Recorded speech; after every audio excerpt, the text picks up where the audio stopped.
Everyone, I just woke up. So anyway, pardon my really messy appearance. I just wanted to make this video about something that I kind of like thought about, and I woke up really early for some reason because I think that is part of the whole thing when you're trying to recover from this particular cough and then sickness, and then halfway. The medication's working definitely because now my voice is not hoarse. I'm not coughing so much. Compared to yesterday, I was coughing quite a bit, but I hope this will kind of persist so that I can go and work. Probably tomorrow instead of just like cutting off assignments and things like that. Yesterday, after I came back from the morning lecturing, I just called. Not called. I just left a message on my uh, his message board with one of the students' parents, telling her that I was sick. I didn't want to spread anything to her child. So like in terms of the cough. So okay, today I just want to make this video about something that kind of dawned on me when I was sleeping and waking up. I was kind of the intermittent sleep, everything.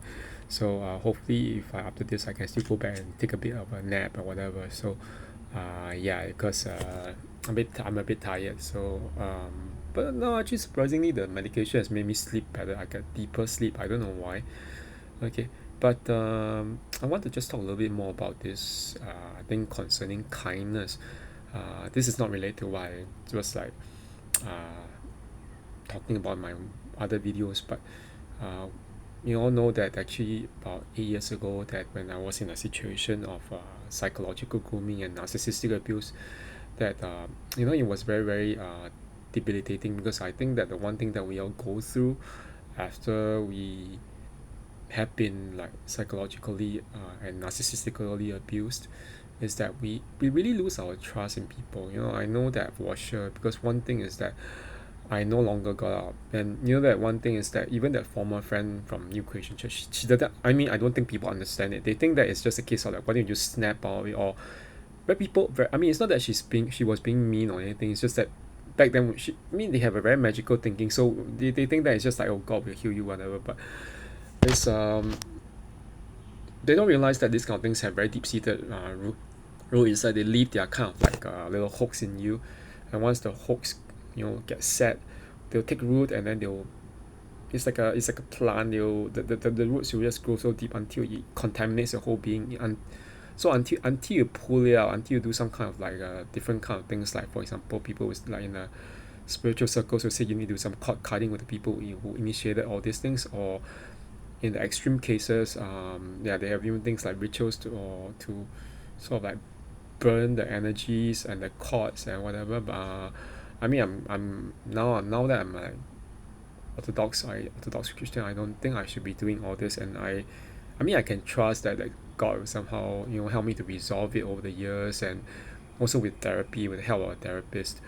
And the therapist had said something once. She said she was very concerned for me, more not so much for the fact that not really my health, because she kind of saw that actually I wasn't in very bad health at all. In fact, I was actually in very good health, and the only thing that she kind of was concerned was the social bit. She said, you know what, Kevin? She said, if you keep on isolating yourself and not getting out, not meeting new friends, or just talking to people, then basically what the ex-groomer or the former narcissist in your life, that what they all said of you will basically come true, because they cursed you and said that you'll be alone for the rest of your life.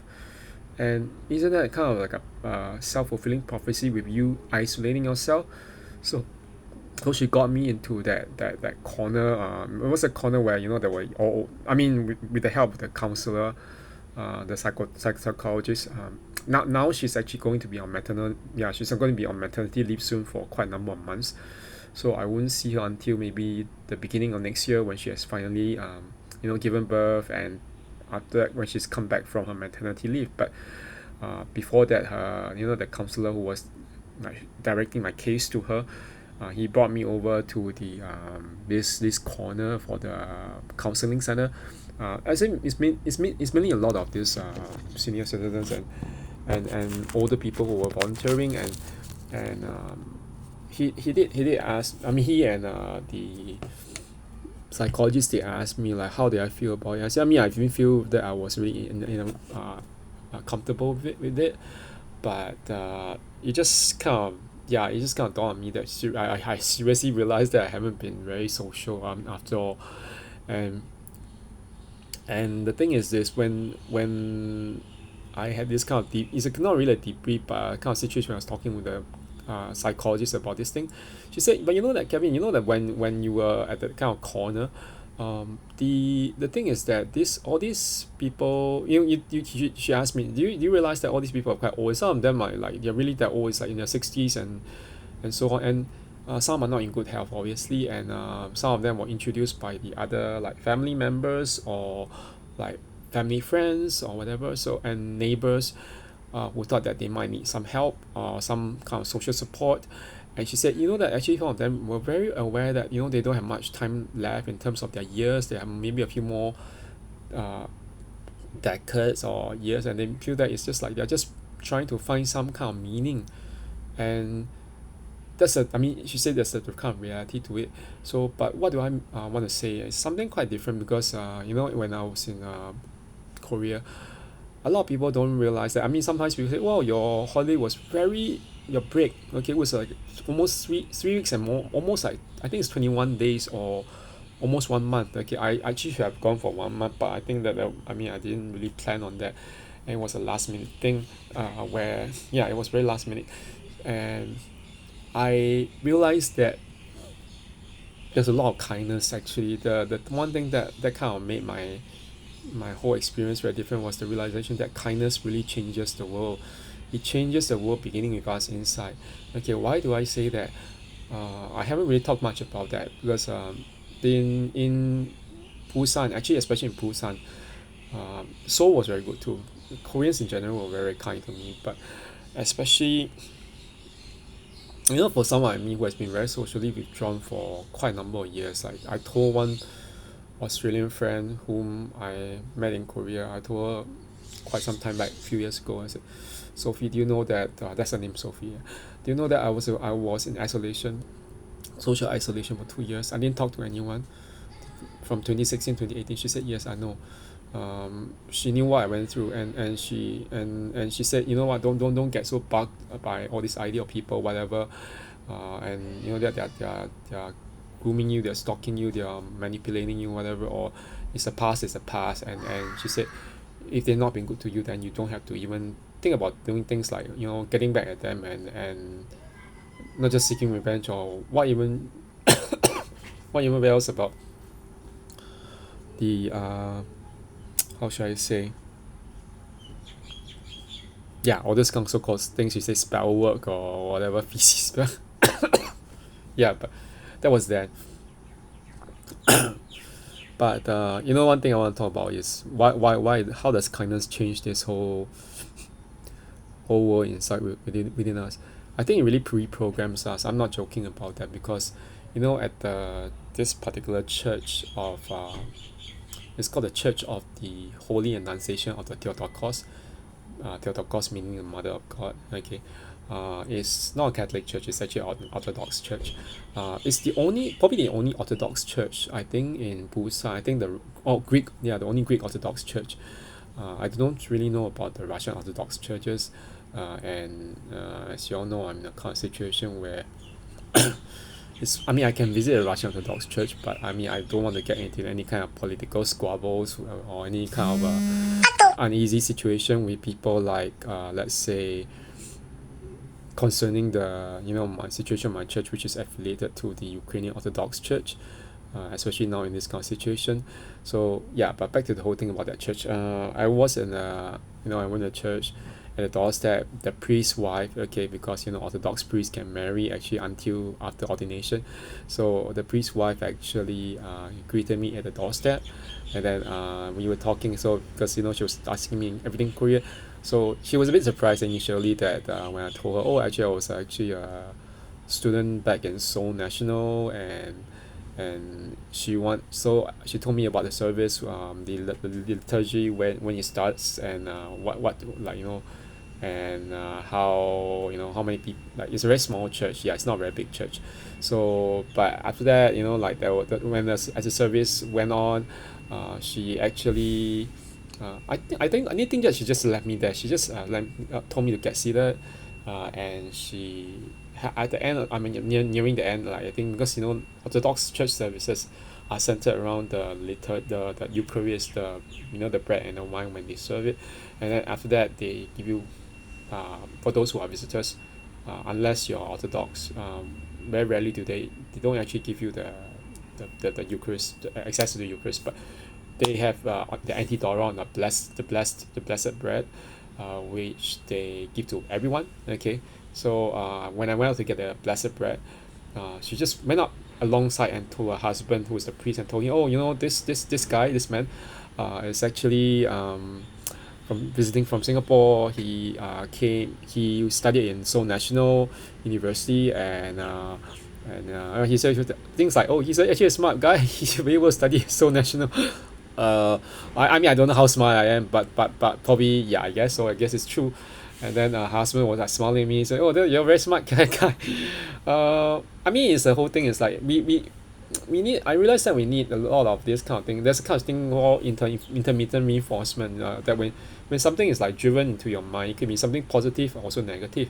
It works both ways. But I realized that with the way they were behaving, I mean, they were actually putting, it was very much intermittent reinforcement of good ideas into.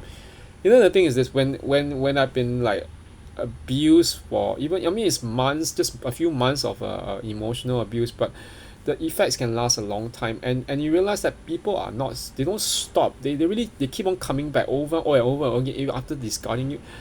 It's so ridiculous. And now, how ridiculous does it get when the last week I was saying, I actually questioned one person.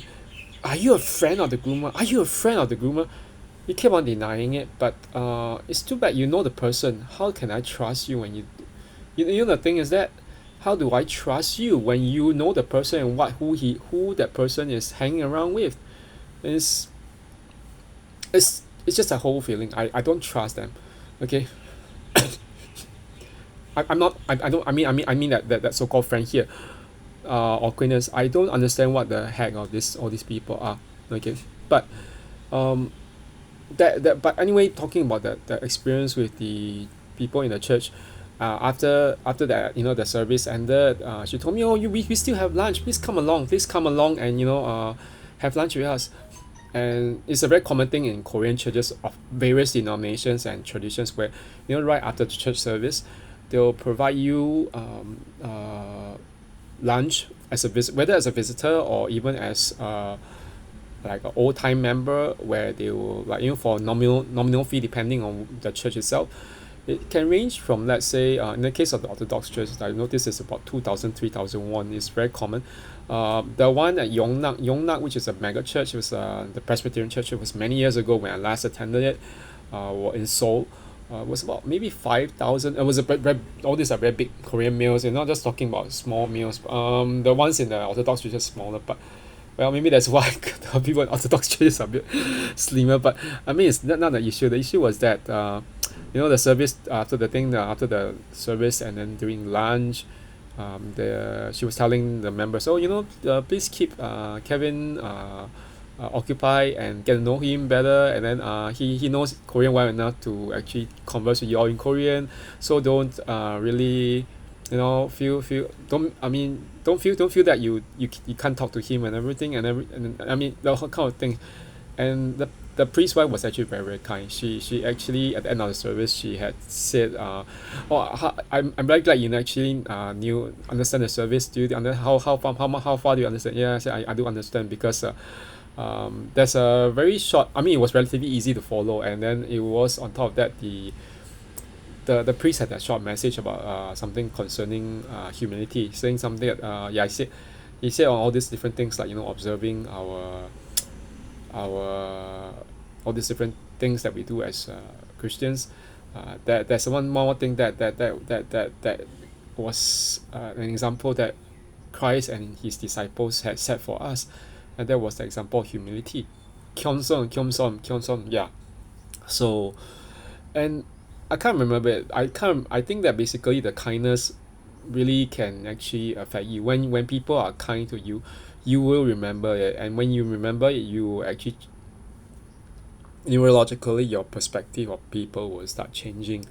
You start feeling better, and sometimes it's not just you giving kindness to other people, but even you receiving kindness. But I kind of realized this. I wasn't very uh, good in giving it. I'm a resistant because of the social isolation. Basically, I wasn't even in communication with anyone. So how do I give kindness to someone? And I think that basically when my grandmother passed away, it was a very hard time, and I mean the grief is something that I'm still even observing sometimes, and I still think about it. But I kind of realized, I told myself when, and I was trying to analyze what happened when after it happened. And I mean people don't analyze it, but just me, I'm an overthinker. I think over everything, I think through everything, and that's why it's very hard for people to break me down. Okay, even psychopaths, they can't break me down. You know why? I run through every situation like 4 or 5 times at least. Okay, the possibilities. And I think even that so-called situation of discard, or abuse, that I had somehow anticipated it in my inside my system, although it wasn't something I really was expecting. I just kind of thought, oh, maybe it might happen, but it did happen. And but that aside, that now that I come think about it, I said it doesn't matter anymore. Okay, it doesn't matter. It's all this in the past. And but when my grandmother passed away, uh, and when she left, okay, the whole thing is that I realized now that when I go out, sometimes I mean there are a lot of old people here in Singapore. It's just the whole part about this generation. And my sentiments whenever I see them is that I don't know why I always get reminded of my grandmother a lot. And maybe it makes me realize, the thing is this, I should be kinder to them. I not just even in Singapore, but when I was in Korea, I mean the people, they kind of know that I'm actually old. I'm not that young. I'm not that old. Although I'm not that old myself. Okay, I look quite young in Korea. So, but the older ladies will ask me questions, and some of the men might ask me questions, like for example directions. Uh, that was what happened in, I think, in Yosu. Yeah, in Yosu, one lady was asking me about all directions, so I just told her, oh, about the train platform, everything, at the KTX station.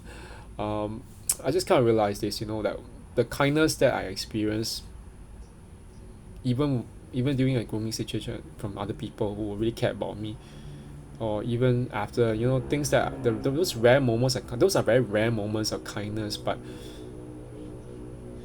I shouldn't just I shouldn't just allow the grooming situation to color or taint my view of humans. Because as a friend used to tell me, he said there are still good people out there. He said himself, and he's not even a Christian. He said that he's an atheist.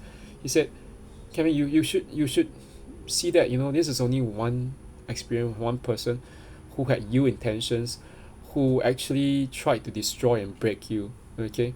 And I think I'm gonna get better. I'm always gonna get better. No matter what. I'm not getting better physically. I'm losing a bit of weight. I have been losing weight.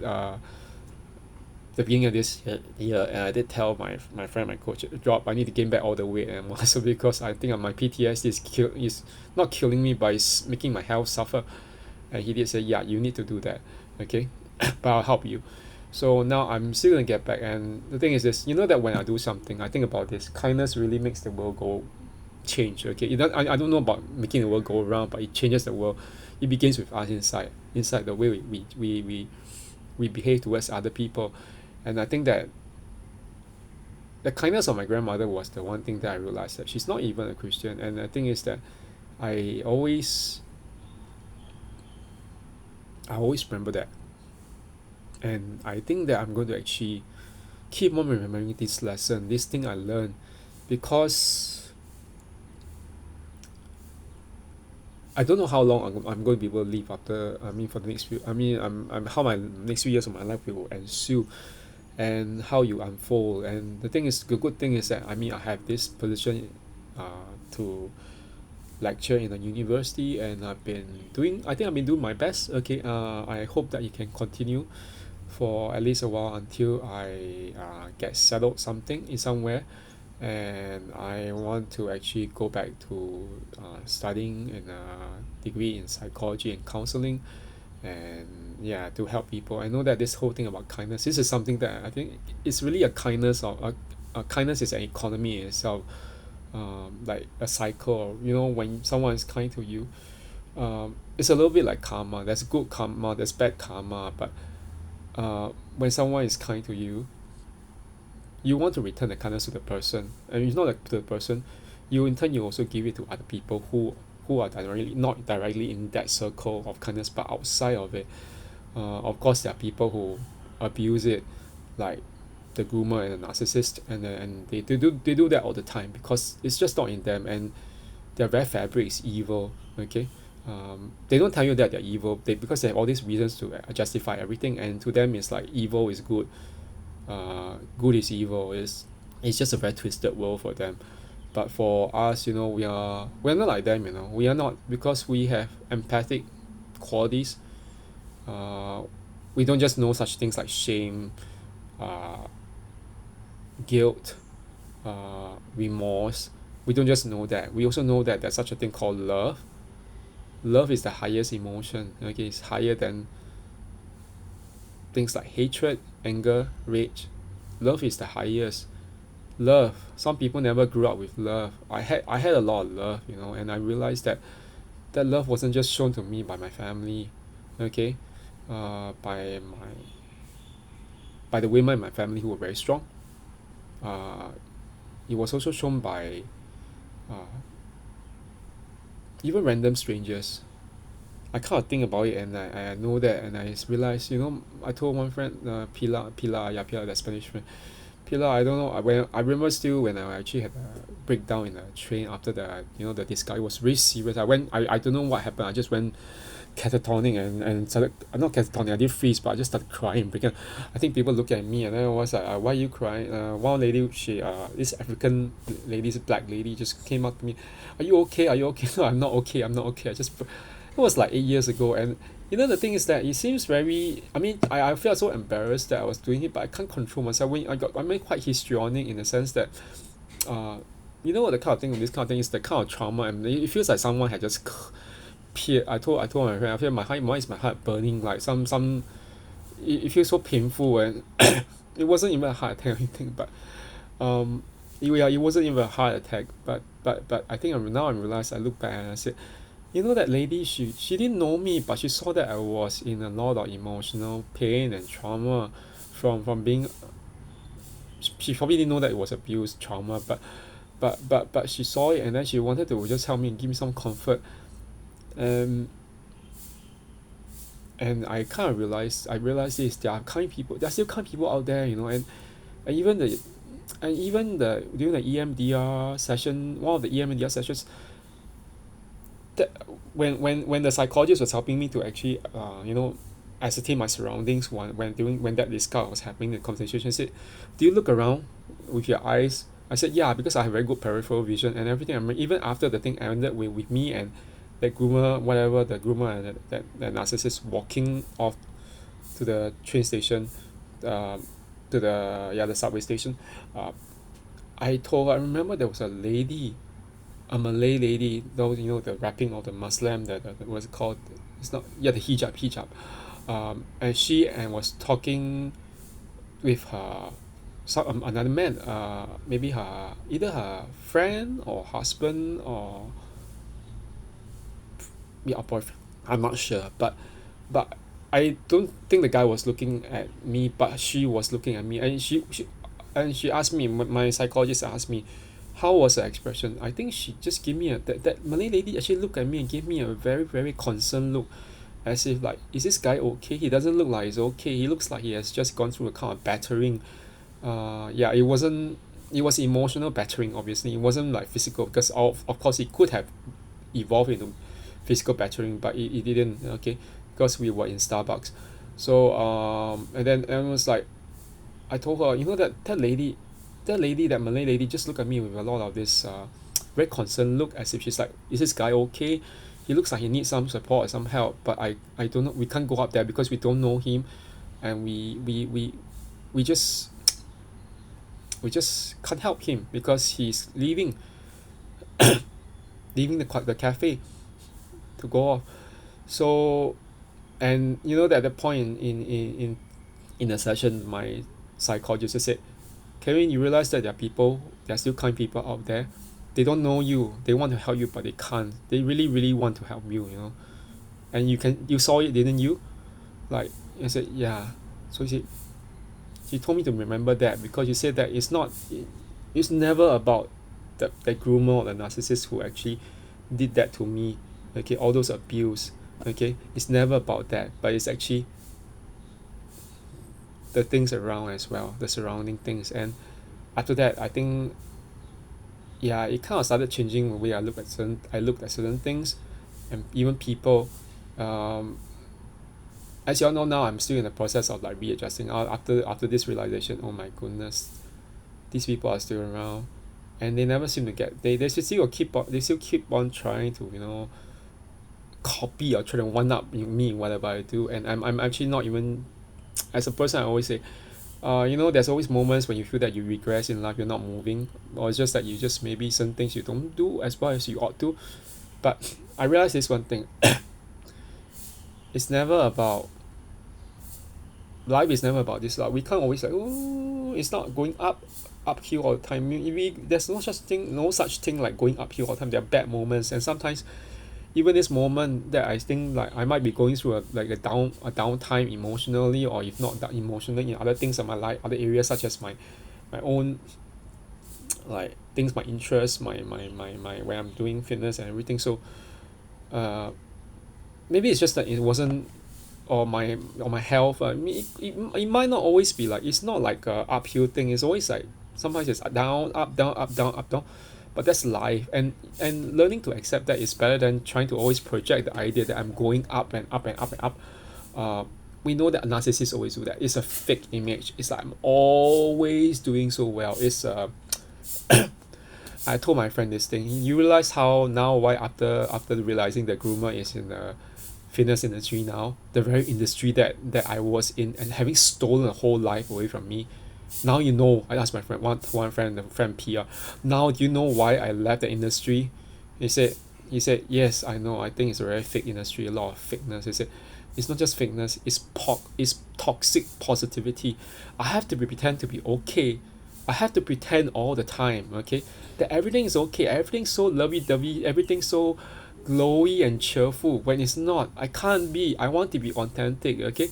I want to be real, okay? I don't want to be fake. Being fake is just the worst thing I can ever do for myself, okay, and to anyone else. Because when I'm fake, I cannot even be kind, okay? And I can't be myself, okay? That's the worst thing. Anyway, so, but back to this whole thing, yeah, just you know, it's important to be real, okay? As much as it's important to be kind. So, yeah. Anyway, so that's it for now. Okay, just yeah, I'll just say this: kindness really changes the world, especially the world inside you. So never doubt that. Okay, okay. Have a good one, everyone. Bye bye.